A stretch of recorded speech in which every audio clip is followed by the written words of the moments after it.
Come on. Okay, you hit me there. Bam! Now the hand turns and the extra look. No, bro, no. She's not. Even Lisa Leslie calling her out. She's like, nah, you see, you break the sequence down frame by frame, and the intent becomes impossible to ignore.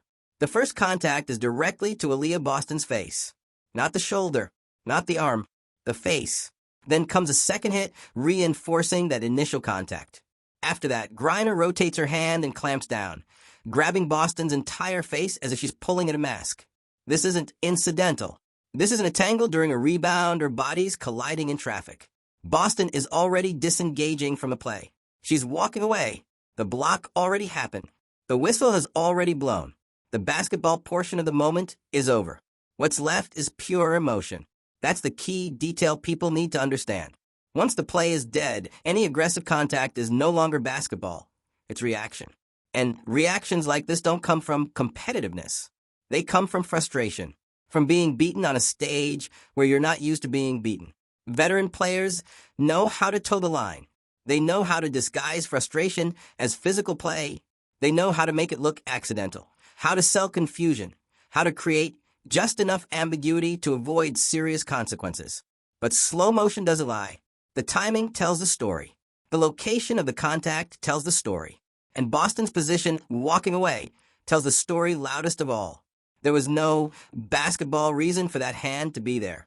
This is the kind of moment that gets laughed off in highlight culture. People joke about it. Commentators move on.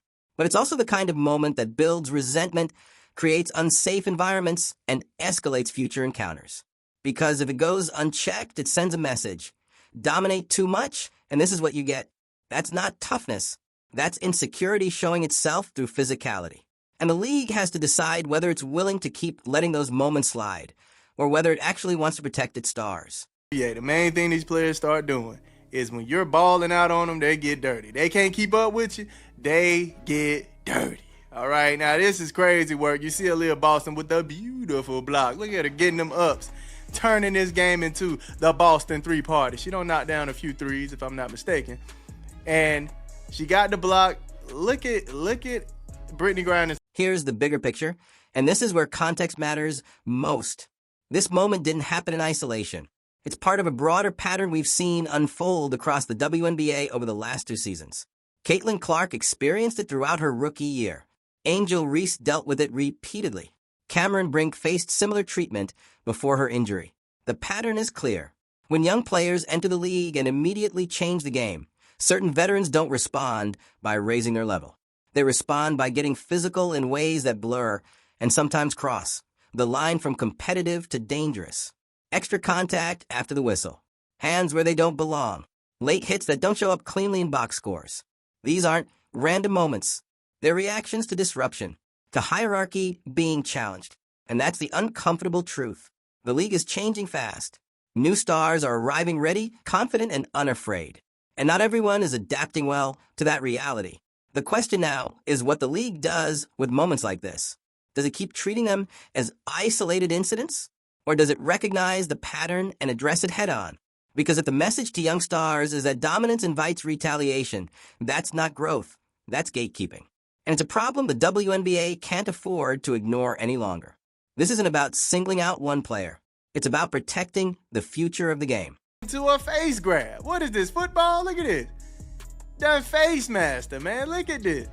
Oh my goodness, man. Look like she trying to make Aliyah Boston smell her perfume. Here, smell this. Smell what I put on my hand. Look at this, man. Look at this. Man, if I ain't no better, I would think she was a Mortal Kombat character. One of the ninjas. The way she got the hand over her mouth, man. And then comes the act. The performance that seasoned fans have seen 1,000 times. The I didn't do anything routine. Watch Griner's body language carefully. She's looking directly at Boston while the grab happens. There's no confusion, no hesitation, no uncertainty about what she's doing. But the instant officials turn their attention in her direction, everything changes. Suddenly, the posture shifts. The hands go up. The expression turns innocent. This isn't accidental behavior, it's calculated. Veteran players understand officiating psychology. They know when referees are watching closely and when they aren't. They know how to push just past the boundary, then retreat into plausible deniability the second eyes are on them. That's what makes moments like this so frustrating for fans and analysts. Because accountability becomes slippery. Officials are forced to make split-second decisions without replay context. And unless the league steps in afterward, the moment disappears into the game log. But players notice. Boston noticed. Other young stars notice.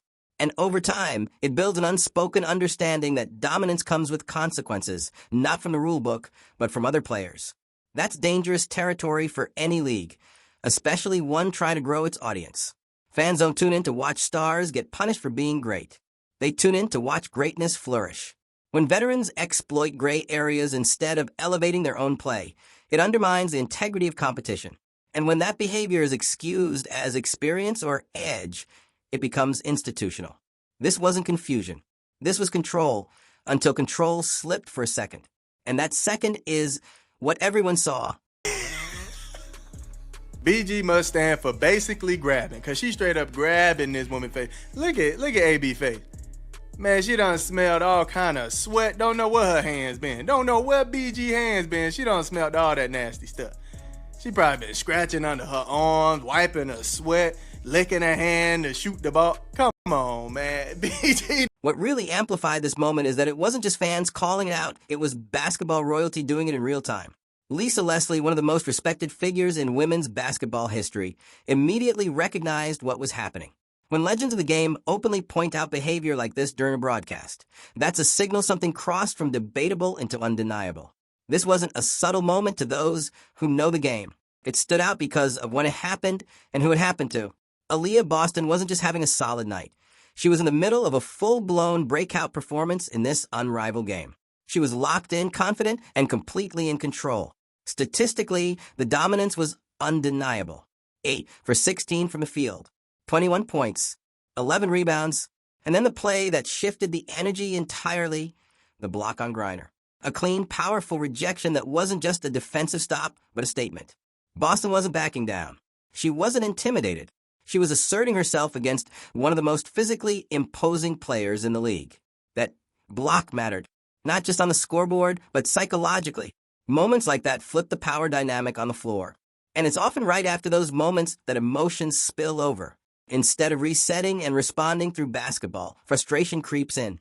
From that point on, the physicality stopped looking like defense and started looking personal. The contact wasn't about stopping a drive or contesting a shot. It was about sending a message, and that's exactly why the reaction from Lisa Leslie carried weight. She's seen physical play. She's played through it. She knows the difference between hard competition and unnecessary aggression. When analysts with that level of credibility call something out instantly, it strips away the excuse that it's just part of the game. It tells viewers, especially younger ones, that this isn't acceptable, even if it's been normalized in the past. Boston didn't provoke the moment. She earned it with her play, and that's what makes it uncomfortable. Because when dominance leads to retaliation instead of respect, it exposes a deeper issue the league still hasn't fully addressed. I've seen this in the WNBA way too many times, where somebody is balling out, and all of a sudden, here comes some dirty player doing some dirty work because they can't keep up. Now, AB is balling out, man. 8 of 16 right now. I could have sworn she hit more than 1 3, but I guess not. But she has 21 points right now with 11 rebounds and 1 block. That one nasty block on BG. Focus on that hand for a moment. Really watch it closely. That movement has nothing to do with basketball fundamentals, positioning, or physical defense.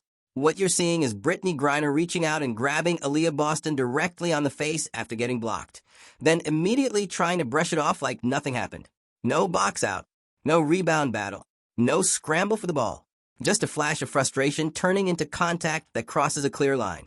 And this is where the larger issue comes in, because this moment isn't just about one play or one player. This exact type of behavior is slowly becoming a pattern in the WNBA, and it's something a lot of people are uncomfortable acknowledging. When a player is clearly dominating, when they're controlling the game, imposing their will, and embarrassing defenders, the response from some veterans isn't adjustment or strategy.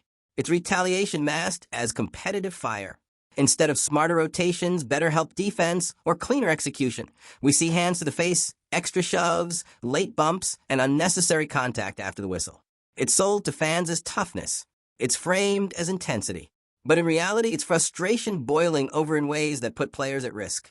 What makes moments like this especially troubling is how subtle they can appear in real time. If you blink, you might miss it. If you're not looking closely, it just looks like two players tangled up in the heat of competition. But slow it down, isolate the frame, and the intent becomes clear. This wasn't accidental. This wasn't momentum. This was emotion overriding control. And the reaction afterward matters just as much as the act itself. There's no immediate accountability, no visible remorse, just an assumption that it'll be overlooked, folded into the chaos of the game. That assumption exists because historically it often is overlooked. The league loves promoting physicality when it suits the narrative. But there's a difference between playing hard and playing dirty. When domination is met with targeted aggression instead of basketball solutions, it sends a dangerous message, especially to younger stars coming into the league. It tells them that excellence will be punished, not respected. That's why this clip hit a nerve. It's not just about Aliyah Boston getting grabbed in the face. It's about what that grab represents, a growing tension between rising talent and established power, and a league still struggling to draw a firm line between intensity and intent.